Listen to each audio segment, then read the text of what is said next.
Captain Veltana stared at the strange readings on her screen. After 12 years of exploring the galaxy's edge, she thought she had seen everything. But this ship was different. It floated silently in the darkness, its metal hull gleaming under distant starlight. "What do you make of it?" she asked her science officer, clicking her mandibles nervously. The vessel looked primitive compared to their advanced technology, but something about it felt wrong. The ship's markings were clear enough to read UNSC Soul's Pride.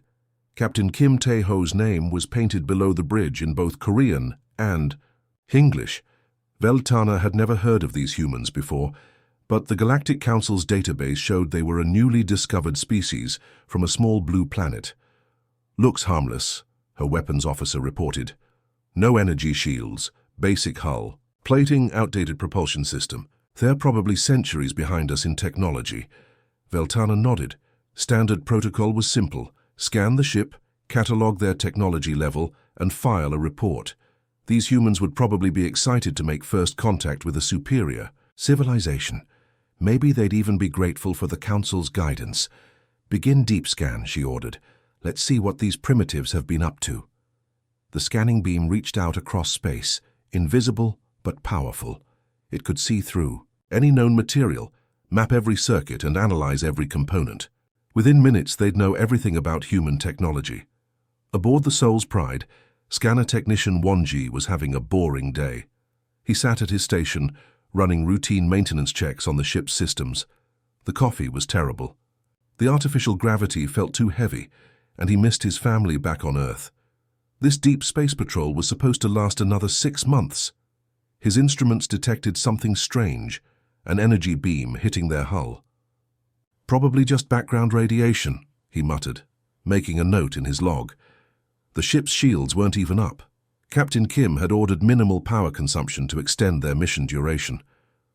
Wonji went back to his maintenance checklist, completely unaware that his ship was being scanned by aliens. He hummed a popular song while he worked, occasionally glancing at the entertainment files stored in the ship's computer. Maybe he'd watch a movie later or read one of the books in the digital library. Back on the Seeker's Dawn, everything went wrong at once. The first sensor operator started shaking. Then his eyes rolled back and he collapsed, hitting the floor hard. The second operator began screaming, clutching her head as if something was tearing through her mind. One by one, every alien who had been monitoring the scan fell to the ground, writhing in agony. "What's happening?" Veltana shouted, but her crew couldn't answer. They were lost in some kind of nightmare, making sounds she'd never heard before, pure terror mixed with pain. The ship's computer began flashing red warnings. "Psychic contamination detected. Cognitive hazard protocols activated. Recommend immediate withdrawal." Veltana had never seen anything like it. Her people had scanned thousands of ships from hundreds of species, but nothing had ever caused this kind of reaction. The humans hadn't even noticed they were there. "Retreat," she ordered, her voice shaking. "Emergency jump now." The Seekers. Dawn disappeared into hyperspace, leaving behind only the faint trail of exotic particles. Wonji noticed the strange energy reading had vanished, but he didn't think much of it. Just another weird space phenomenon. He never knew that his ship's simple presence had just terrified the most advanced civilization in the galaxy. The emergency alarms echoed through the massive halls of Nexus Prime, the Galactic Council's capital, world. Within hours of Captain Veltana's terrifying encounter, similar reports flooded in from across the galaxy. Something was very wrong with these humans, and nobody could figure out what. Admiral Park So-young was having a perfectly normal day aboard her destroyer, the Busan Guardian. She sipped her morning coffee while reviewing patrol reports. Her ship was conducting routine border security near the outer rim, watching for smugglers and pirates. The crew was relaxed, some playing card games during their downtime, others catching up on sleep. What Park didn't know was that her ship had become the stuff of nightmares for 3 different alien civilizations. The first incident happened when a Zelenite merchant convoy tried to scan the Busan Guardian from 50,000 kilometers away. They wanted to check if the unknown ship was hostile before passing through the area. Their scanner operator took one look at the data coming back and immediately went into a coma. The entire convoy changed course and fled, broadcasting warnings about a death ship that could kill with a glance. The second encounter was even stranger. A Thakari patrol fleet detected the human destroyer and decided to investigate. Their most experienced sensor specialist, a veteran of 40 years, began a careful long-range analysis. Within minutes, she was found on the floor of her bridge, speaking in broken sentences about endless darkness and screaming metal. The Thakari declared the entire sector cursed and established a 50-light-year exclusion zone. The third incident broke all records for panic and confusion. A group of Vraxian explorers, known throughout the galaxy for their bravery and scientific curiosity, attempted to study the human ship from what they thought was a safe distance. Their entire crew began experiencing shared nightmares while awake. They reported seeing visions of violence and horror that seemed to come from the human vessel itself. The Vraxians, who had never retreated from anything in their 1,000-year history, abandoned their mission and requested immediate psychological treatment. Meanwhile, Lieutenant Commander Lee Minho was conducting a peaceful scientific survey aboard his research vessel. His mission was simple: catalog new star formations and collect data on cosmic radiation levels. His crew of 30 included some of Earth's brightest scientists, all excited about their deep space assignment. Lee had no idea that his ship had just caused the complete evacuation of a Kethmori research station. The Kethmori were famous for their advanced technology and careful scientific methods. When their long-range sensors detected Lee's ship, they decided to perform a detailed analysis. It should have been routine work. They'd studied thousands of alien vessels before. But something went horribly wrong. The moment their scanners penetrated the human ship's hull, every researcher in the facility began screaming. Their shared consciousness, normally a source of strength, became a network of pure terror. The station's AI, designed to protect its inhabitants, immediately severed all connections and went into emergency shutdown mode. Within 6 hours, the entire facility was empty. The Kethmori abandoned decades of research and fled to the far side of their home system. They left behind only a single message: the ship carries death in its thoughts. Back on Nexus Prime, Council representatives from 12 different species gathered in emergency session. The reports were impossible to believe, but they kept coming. Every attempt to scan or study human vessels resulted in the same outcome: complete psychological breakdown of the observers. The strangest part was that the humans seemed completely unaware of what they were causing. They went about their business normally, never firing weapons or making threats. They were just existing in space, and somehow that was enough to terrorize the most advanced civilizations in the galaxy. After heated debate, the Council reached an unprecedented decision. Humanity was classified as a Class X threat, the highest danger level possible, not because of their weapons or technology, but because their mere presence was somehow toxic to alien minds. The order went out across the galaxy: avoid all human ships at any cost. Dr. Ixthara had spent her entire career studying the strangest creatures in the galaxy. She'd analyzed beings made of pure energy, species that lived in the hearts of stars, and civilizations that existed in dimensions humans couldn't even imagine. But nothing had prepared her for this mystery. The reports made no sense. How could primitive human ships terrify advanced alien civilizations just by existing? There had to be a logical explanation. It must be some kind of weapon, insisted her research partner, Dr. Korvac. Maybe they're using psychic warfare technology we don't understand. Ixthara wasn't convinced. She'd examined the scanner data from dozens of encounters. Human ships showed no exotic energy signatures, no reality warping fields, no advanced defensive systems. In fact, their technology seemed almost laughably simple compared to Council standards. The breakthrough came when a salvage crew found debris from a human transport that had suffered engine failure near the Rigel system. Commander Choi Hee-jin's cruiser, the Incheon Valor, had rescued the crew, but pieces of their damaged ship were left floating in space. Perfect, Ixthara said, examining the twisted metal fragments. Now we can study human technology without having to scan an active vessel. Her team worked carefully, using every safety protocol they knew. They isolated the debris in a secure laboratory, surrounded by energy shields and psychic barriers. Even the smallest fragment was treated like a dangerous weapon. The first surprise was how ordinary everything looked. Human computers used simple, silicon processors, basic memory storage, and straightforward programming languages. Their entertainment systems were primitive by galactic standards, just screens, speakers, and simple interfaces. "This is it?"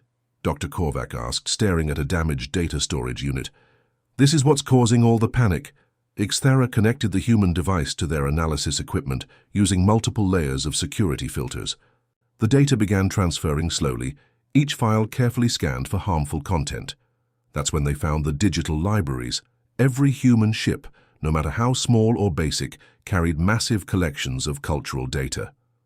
The Inchun Valors database contained thousands of books, millions of songs, decades of television shows and movies, historical records dating back thousands of years, and personal files from the crew members.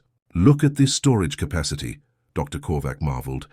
"They're carrying their entire civilization's cultural heritage on every ship." Ixthara nodded, but something felt wrong. Why would a military vessel need so much entertainment data? Why did human crews have access to such vast libraries during their missions? She decided to examine a few files to understand human culture better. The first document she opened was labeled Fairy Tales for Children. The moment the translation began, Ixthara felt her mind recoil in horror. The story was about children, being abandoned in a forest, finding a house made of food, and discovering that the owner wanted to cook and eat them. It was presented as entertainment for young humans. "This must be corrupted data," she whispered, closing the file quickly. "Let me try something else." The next file was labeled Historical Documentary, World War II. Ixthara expected to find records of a minor conflict, similar to the small territorial disputes that occasionally happened between council member species. Instead, she found detailed records of systematic genocide, industrial-scale killing, and weapons designed to destroy entire cities. The humans had documented everything: the planning, the execution, the aftermath. They'd turned their own species' darkest moments into educational material. But the worst part was yet to come. As Ixthara dug deeper into the database, she realized that humans didn't just record their history, they created fiction that was often more violent and disturbing than their reality. They wrote books about serial killers, made movies about torture and death, and invented entire genres of entertainment based on fear and suffering. Dr. Korvac tried to help by examining what appeared to be a simple cooking show. Within minutes, he was curled up in a corner, muttering about humans who competed to create the most elaborate dishes, while cameras recorded their every move for the entertainment of others. "They watch each other constantly," he whispered. "They turn everything into entertainment, even the most basic activities." Ixthara finally understood why scanning human ships drove aliens insane. It wasn't the ships themselves that were dangerous. It was the minds of the beings who built them. Every human vessel carried a complete psychological profile of a species that had weaponized imagination itself. The scariest part: the humans aboard the Inchun Valor accessed this cultural database every day for relaxation and entertainment, completely unaware that their casual browsing habits contained enough psychological warfare material to break entire civilizations.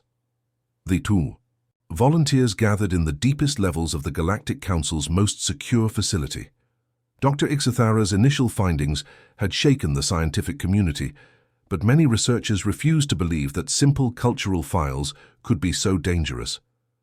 They needed to know the truth, even if it meant risking their sanity.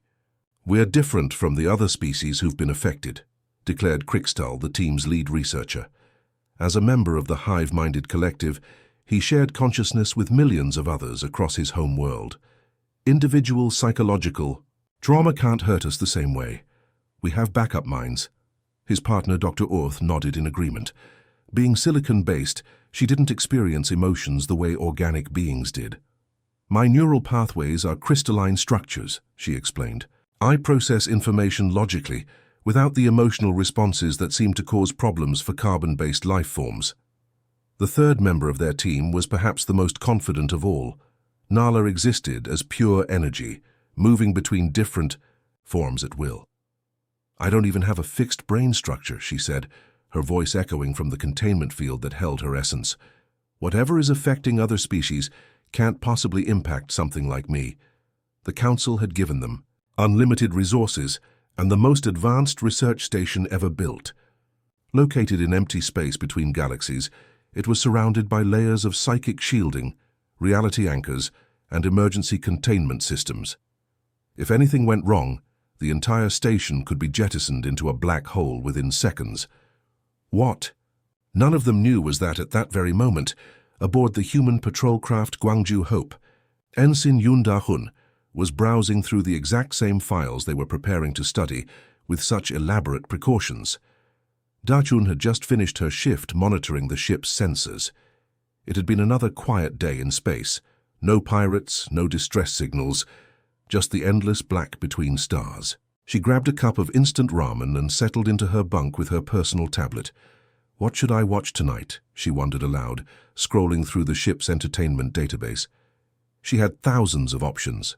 Classic movies, recent, TV shows, documentaries, books, music, and games. The ship's library contained pretty much everything humans had ever created and considered worth preserving. She picked a random horror movie from the 1980s, something about a killer who attacked teenagers. It wasn't particularly scary by human standards, more funny than frightening. Diane ate her noodles and occasionally laughed at the ridiculous special effects while the characters on screen met various gruesome ends. Meanwhile, back at the research station, the alien team was taking every possible precaution. They'd spent weeks preparing isolation protocols, backup systems, and emergency procedures.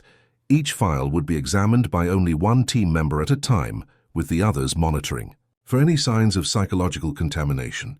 "Remember," Krixtal announced to his collective consciousness, "if I show any signs of distress, immediately sever the connection and purge any affected memories." Dr. Orth calibrated her emotion dampeners to maximum settings.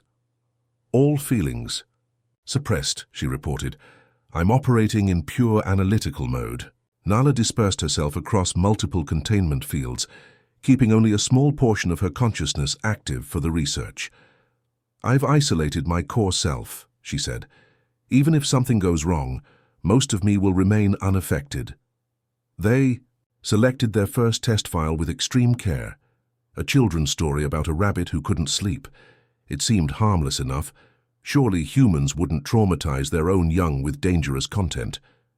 Back on the Gwangju Hope, Da-un had finished her movie and was now reading a collection of Korean folk tales on her tablet. She'd grown up with these stories, hearing them from her grandmother long before she joined the Space Corps. They were comforting, familiar tales that reminded her of home. She particularly enjoyed the story about the tiger and the persimmon, laughing at the clever way the human character outwitted the dangerous animal. It was a simple story, with a happy ending, the kind of tale that helped her fall asleep during long missions in deep space. The irony was perfect and terrible. While three of the galaxy's most mentally resilient beings prepared for what they expected to be the most dangerous research project in Council history, a young human woman was casually consuming the same content as bedtime entertainment. Da-Yun yawned, bookmarked her place in the story collection, and settled down to sleep. She had no idea that her casual reading habits were about to drive some of the galaxy's greatest minds to the edge of madness. The research team activated their first scanner, completely confident in their preparations. They had no way of knowing that they were about to discover just how terrifyingly normal human psychology really was. The research team gathered around their most advanced analysis equipment, feeling confident and prepared. They had chosen what seemed like the safest possible starting point, human entertainment files marked as historical documentation. Surely these would provide insight into human culture without the dangers they'd been warned about. "Let's begin with military history," Krixtal suggested, his hive mind buzzing with curiosity. "Every species has conflict records. This should be familiar territory." Meanwhile, aboard Captain Jiang Wubin's battleship Daegu Thunder, the crew was enjoying their weekly movie night. The captain had chosen an old war film from Earth's archives, something from the late 20th century that he remembered watching with his father as a child. "This one's a classic," Wubin announced to his officers as they gathered in the ship's recreation room. "It really shows what war was like back then." The movie began with sweeping shots of helicopters flying over jungle landscapes, accompanied by rock music from the 1960s. The human crew settled back with popcorn and drinks, treating it as a normal evening's entertainment. Back at the research station, Dr. Orth activated the first file. The title translated as Apocalypse Now, which seemed straightforward enough. Many species had records of conflicts ending in decisive victories. The opening scenes appeared peaceful, helicopters flying in formation, soldiers going about their duties. "This seems manageable," Orth reported, her silicon-based mind processing the images logically. Then the napalm strike began. The film showed massive explosions destroying entire forests, with a human commander describing how he loved the smell of burning chemicals in the morning. The camera lingered on the destruction, while upbeat music played in the background. "Wait," Krixtal's collective consciousness began to stutter. Are they enjoying this?"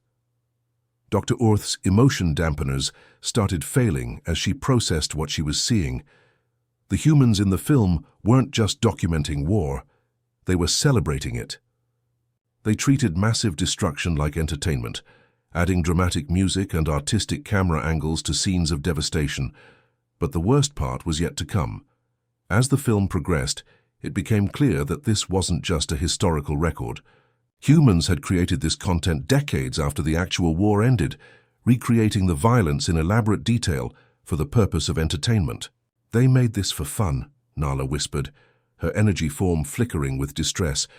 "They recreated their own trauma and turned it into art." The team tried to stop the analysis, but they were too shocked to move.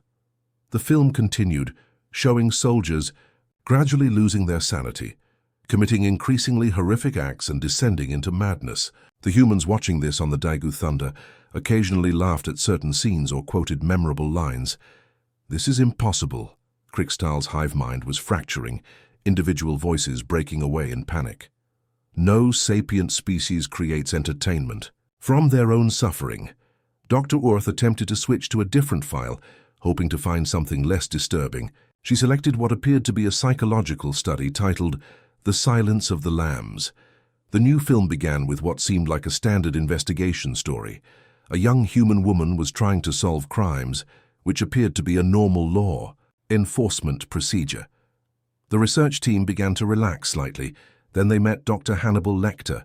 The film showed a human who had killed and eaten other humans, described in clinical detail. But instead of presenting this as a cautionary tale or historical record, the story treated the cannibal as an intelligent, sophisticated character. The film made him charming, even likable. "They're romanticizing cannibalism," Nala screamed, her energy form scattering across 3 containment fields. "They turned a monster into entertainment." Back on the Daegu Thunder, Captain Wubin's crew was discussing their favorite scenes from the war movie. "I love the helicopter attack scene," one officer commented casually. "The way they used that Wagner music was brilliant." "Classic cinema," another agreed. "They don't make war movies like that anymore." The research team was beyond help now. Krixtal's collective consciousness was in complete chaos, millions of minds trying to process the impossible reality that humans created such content voluntarily.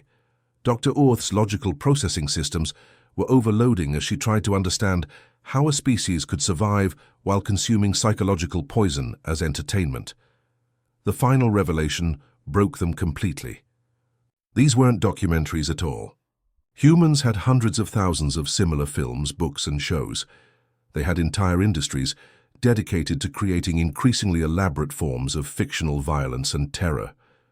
They consumed this content during their leisure time, the way other species might listen to peaceful music or contemplate natural beauty. The research station's emergency systems activated automatically as all 3 team members suffered complete psychological breakdown. Their screams echoed through the facility as they realized the horrifying truth. Humans didn't just survive exposure to these concepts, they actively sought them out for pleasure. And somewhere in space, Captain Jiang Wubin was already picking next week's movie, completely unaware that his casual entertainment choices had just driven 3 of the galaxy's most resilient minds to the edge of madness. After 3 days of medical treatment and memory stabilization therapy, the research team convinced themselves they could continue. The entertainment files had been disturbing, but they were just fiction, right? Surely human history would be more reasonable. Actual events couldn't possibly be as dark as their imagination.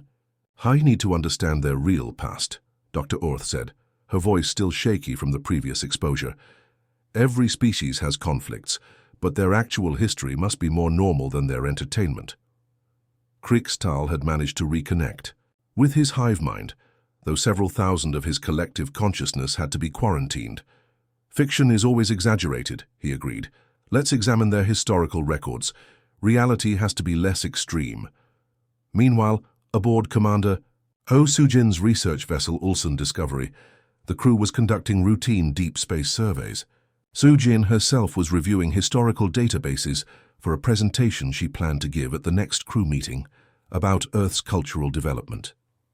Tonight we're covering the 20th century, she announced to her science team.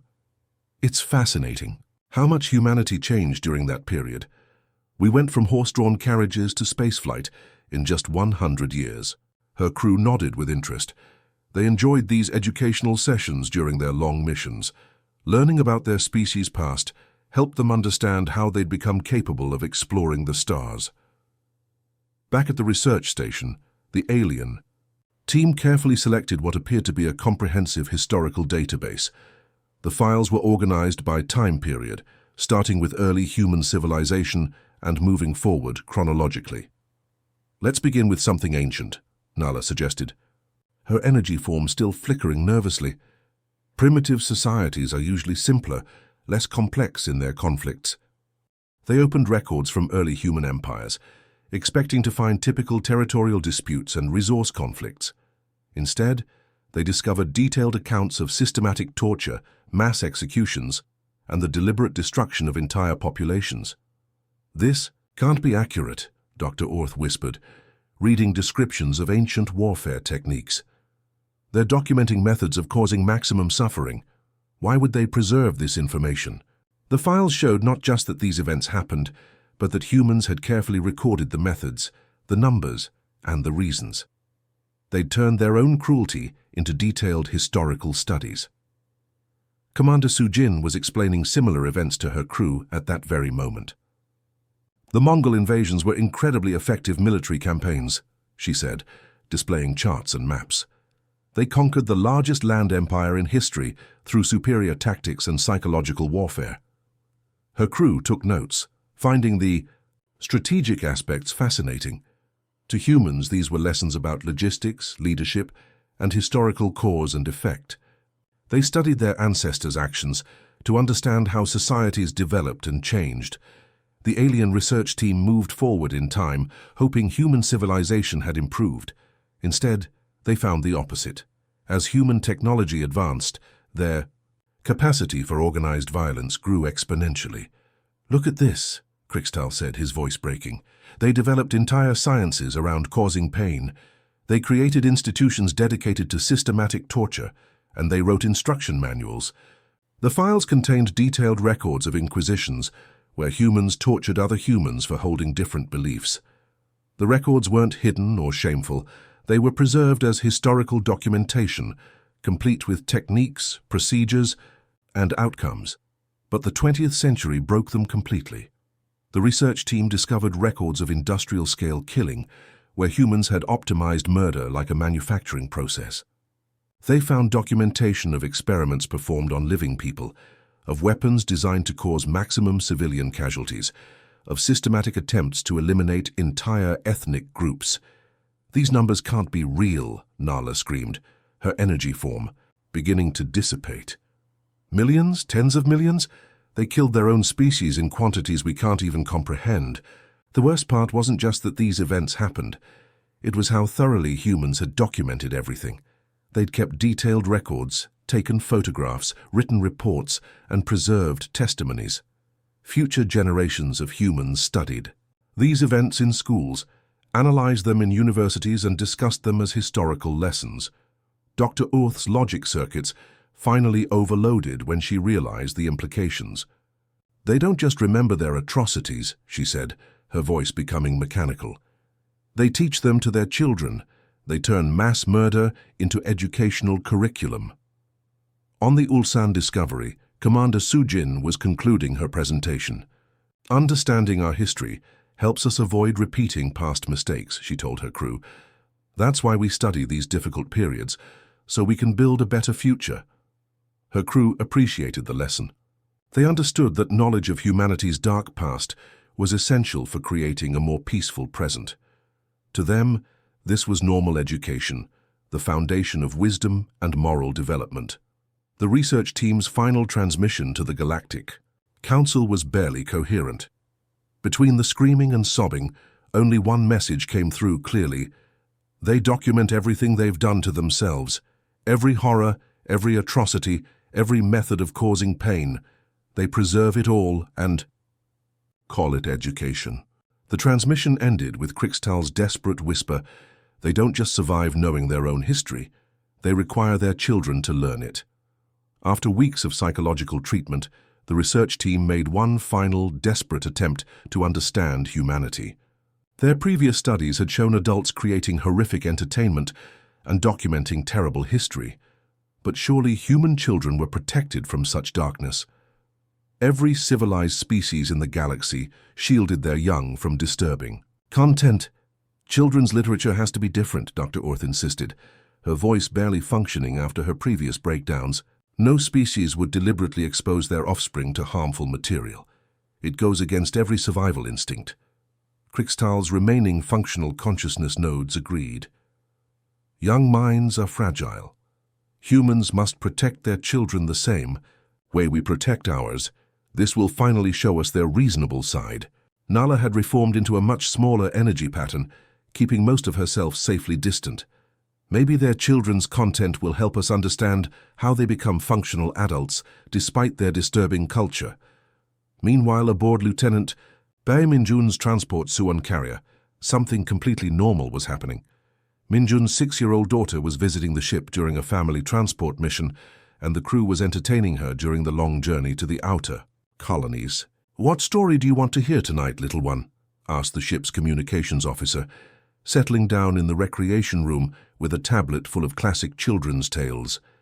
"Tell me about Hansel and Gretel," the girl said excitedly, clapping her hands. "I love that one."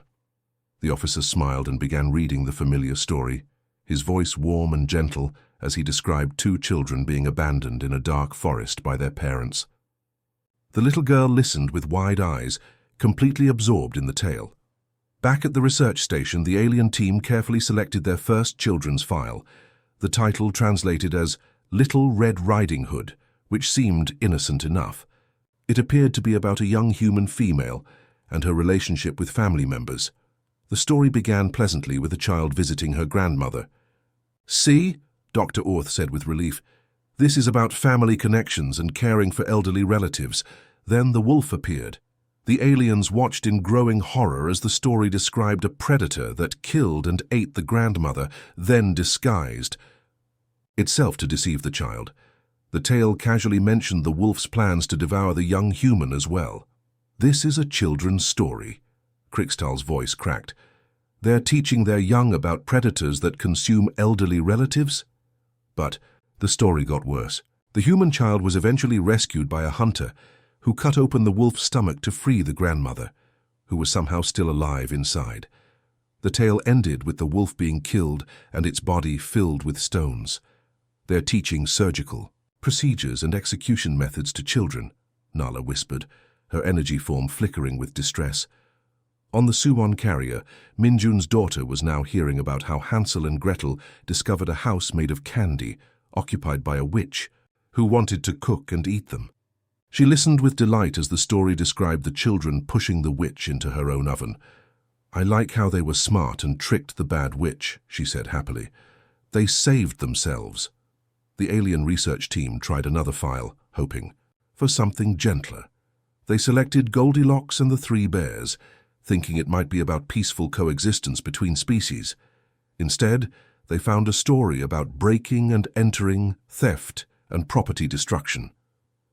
The Human Child in Twindoin. The tale invaded another family's home, consumed their food, damaged their furniture, and fled when discovered. They're teaching children that criminal behavior is acceptable, Dr. Orth reported, her voice becoming increasingly mechanical as her emotional processors failed. The team's analysis AI began sending warning messages. Unable to process content, classification. Children's literature contains adult themes including murder, cannibalism, abandonment, torture, and home invasion, requesting immediate shutdown to prevent logic cascade failure. But the research team couldn't stop. They discovered that human children consumed thousands of such stories. Tales of children being sold into slavery, parents murdering their offspring, magical creatures that devoured humans, and endless variations of violence and death. The breaking point came when they found educational content designed to teach human children about death itself. Books that explained how all living things eventually die, stories about beloved pets passing away, and tales that prepared young humans for the loss of family members. They deliberately traumatized their own children, Krixtal screamed, his remaining consciousness fragmenting. They expose them to concepts of mortality and loss while their brains are still developing. On the Supercarrier, the communications officer was finishing the evening story time. And they lived happily ever after, he concluded, closing the tablet. Minjun's daughter yawned contentedly, her imagination filled with adventures and happy endings. "Will you read me another story tomorrow?" she asked sleepily. "Of course," he replied, tucking her into her bunk. Sweet dreams. The research station's AI made its final transmission before shutting down completely. Analysis impossible. Humans deliberately exposed developing minds to psychological content that would destroy adult members of other species. Species classification incomprehensible. Requesting immediate containment protocols for entire human race. The last coherent message from the research team was Dr. Earth's broken whisper. They don't just survive this education, they use it to raise the next generation. The cycle never ends. The research team's final report was compiled by emergency medical AI systems, since none of the original researchers remained mentally capable of coherent thought. Dr. Orth sat in a corner, repeatedly mumbling calculations about human psychology that made no mathematical sense. Krixtal's hive mind had fragmented so completely that his home world declared a planetary emergency. Nala existed as barely a whisper of energy, most of her consciousness scattered across distant star systems. But their data remained, and the high AI systems slowly pieced together the terrifying truth. At that very moment, Colonel Lim Ye-jin was conducting a routine staff meeting aboard her flagship Soul Defender. The massive warship represented humanity's most advanced military technology, equipped with weapons that could devastate entire fleets. Yet what made alien civilizations flee in terror had nothing to do with her ship's firepower. "Before we begin, tactical briefings," Ye-jin announced to her officers. "I want to remind everyone about tomorrow's cultural event. The crew has voted to have a horror movie marathon in the main recreation deck." Her officers nodded with enthusiasm. After months of deep space patrol duty, they were looking forward to some entertainment. The ship's database contained thousands of films from Earth, carefully selected to boost morale during long missions. "I've picked some classics," continued Commander Park, her entertainment officer. "We'll start with some psychological thrillers, then move on to action movies, and finish with a few war films. Should be a great way to unwind."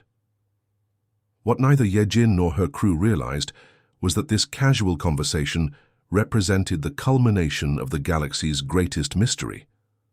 Every word they spoke, every cultural reference they made, every entertainment choice they considered was being automatically recorded in the ship's standard data logs. The AI analysis revealed the horrible truth. Human ships weren't carrying weapons of mass destruction. They were carrying something far worse, the complete psychological blueprint of human civilization. Every vessel, from the smallest patrol craft to the largest battleship, contained vast databases of human culture. Not just the sanitized versions that most species might preserve, but everything. The entertainment that celebrated violence, the history that documented atrocity, the children's stories that introduced young minds to concepts of death and horror. But the revelation went deeper than simple cultural storage. The AI discovered that humans didn't just carry this information, they actively consumed it, discussed it, and used it as the foundation for their social bonding. On the Soul Defender, Ye Jin's crew was now debating which movies to watch. Vote for that submarine thriller, said her weapons officer. The one where they're trapped underwater and slowly running out of air. Good choice, agreed the navigation officer. I love the psychological tension in that one. The way the crew starts turning on each other is brilliant. They were casually discussing scenarios that would represent ultimate horror to most alien species. Beings trapped in metal containers, surrounded by endless void, slowly dying while their sanity deteriorated. To humans, this was entertainment. AI's analysis continued, uncovering layer after layer of disturbing implications. Human creativity wasn't separate from their capacity for violence. It was inseparable from it.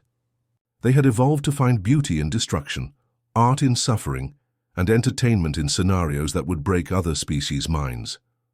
Look at their artistic traditions, the AI reported to the Council. Their greatest literature explores themes of death, betrayal, and moral corruption. Their most celebrated music often deals with loss, pain, and emotional devastation. Their visual arts frequently depict violence, war, and human suffering. Even worse, humans had turned this psychological weaponization into a survival advantage. Their exposure to endless scenarios of conflict and horror had made them incredibly adaptable in actual dangerous situations. While other species panicked when faced with the unexpected, humans remained calm because they had already imagined worse. Colonel Ye Jin was demonstrating this exact principle as she reviewed tactical scenarios with her staff. If we encounter hostile forces here, she said, pointing to a star chart, we should consider the possibility that they might attempt to board our ship. Her officers nodded, discussing countermeasures with the same casual tone they'd used to plan their movie, Night. They were planning responses to scenarios involving hand-to-hand combat, potential torture, and possible death, treating it all as routine military preparation. The AI's final conclusion was devastating. Scanning a human ship didn't detect weapons, because humans had evolved beyond the need for external tools of psychological warfare. Their minds were the weapons. Every human carried within their cultural memory detailed knowledge of every possible form of conflict, suffering, and horror their species had ever conceived. They had weaponized imagination itself, and they were completely unaware of it. The research team's last coherent message, transmitted automatically by their medical support systems, consisted of a single repeated phrase: "They don't carry psychological weapons. They are psychological weapons." Every ship is a delivery system for the complete mental arsenal of humanity. And aboard the Soul Defender, Colonel Lim Ye-jin finished her meeting and headed to her personal quarters, planning to read a relaxing book before sleep, a thriller about serial killers, which she considered light entertainment after a busy day of military planning. The emergency session of the Galactic Council lasted for 3 days. Representatives from over 100 civilizations gathered to address what had become known as the human problem. The research team's findings had spread throughout the galaxy like a plague of terror, creating panic on a scale never before seen in galactic history. "We have no choice," declared the Council's supreme arbiter, her voice shaking despite decades of diplomatic experience. "The exclusion zones must be permanent. No ship may approach within 50 light years of any human territory." The vote was unanimous. For the first time in galactic history, an entire species was being quarantined, not because of disease or aggression, but because their mere existence was too psychologically dangerous for other civilizations to comprehend. Meanwhile, Captain Nam Hyun-woo was having the best day of his career. He had been selected to command humanity's first official diplomatic vessel, the Jeju Harmony. After decades of wondering if they were alone in the universe, humans had finally detected signs of alien civilizations. "This is incredible," he told his crew over the ship's intercom. "We're about to make first contact with an advanced alien species. Imagine what we could learn from them, their technology, their culture, their perspective on the universe." His diplomatic team was equally excited.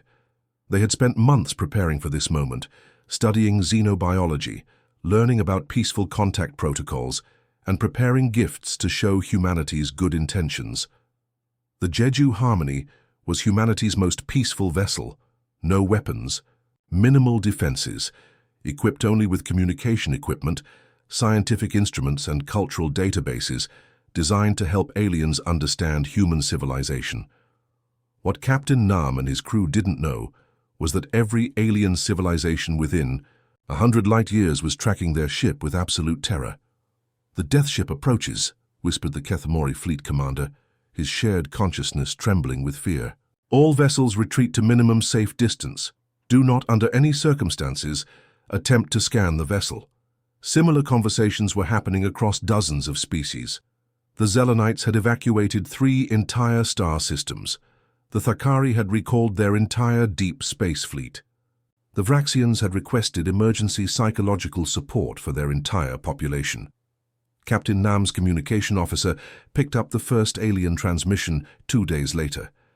"Sir, we're receiving a signal on multiple frequencies. It's a surrender." "A surrender?" Nam frowned. "But we haven't even met them yet. Maybe it's a translation error?" The message was clear enough. "Great ones of the void, we submit to your inevitable dominion. Please accept our humble offerings and spare our minds from the horrors you carry within your ship." Within hours, more messages arrived. Entire civilizations were offering tribute, begging for mercy and pleading with the humans not to share their cultural weapons with anyone else. "I don't understand," Nam said to his diplomatic team. "They're acting like we're some kind of monsters. All we wanted to do was say hello and maybe trade some cultural information." His chief diplomat, Dr. Song-Mi Young, was equally confused. "Maybe they're afraid of our technology. Though honestly, our ship is pretty basic compared to what their sensors must be capable of." What they couldn't see was the effect their simple presence was having throughout the galaxy. Every alien government was implementing emergency protocols. Mental health facilities were overwhelmed with beings suffering from second-hand exposure to human cultural concepts. Entire universities shut down their xenopsychology departments rather than risk their students encountering human data. The Galactic Council sent increasingly desperate messages to the human ship. "Please, maintain current distance. We will provide whatever resources you require. Just do not approach our worlds." Captain Nam tried to respond diplomatically. "We come in peace. We only want to establish friendly relations and learn from each other." This message caused 3 alien civilizations to evacuate their homeworlds entirely. Dr. Song suggested sharing some human art and literature to show their peaceful intentions. "Maybe if they see our cultural achievements, they'll understand that we're not a threat." The diplomatic team prepared a beautiful package of human culture: classical music, famous paintings, beloved poetry, and classic literature. They transmitted it as a gift to the alien civilizations, hoping to build bridges of understanding. The result was the largest psychological casualty event in galactic history. Entire species required emergency mental health intervention after brief exposure to human gifts. The concept that beings could create beauty from darkness, find meaning in suffering, and discover hope in despair was incomprehensible to alien minds. Years passed. The Galactic Council established increasingly strict protocols around human space. Trade flowed in one direction only: aliens desperately offering resources to humanity in exchange for promises that humans would never visit their worlds or share their culture. Captain Nam eventually retired, never understanding why First Contact had been simultaneously the greatest success and failure in human history. Humanity had achieved instant galactic recognition and respect, but at the cost of being forever isolated from the very civilizations they had hoped to join. The final irony was perfect.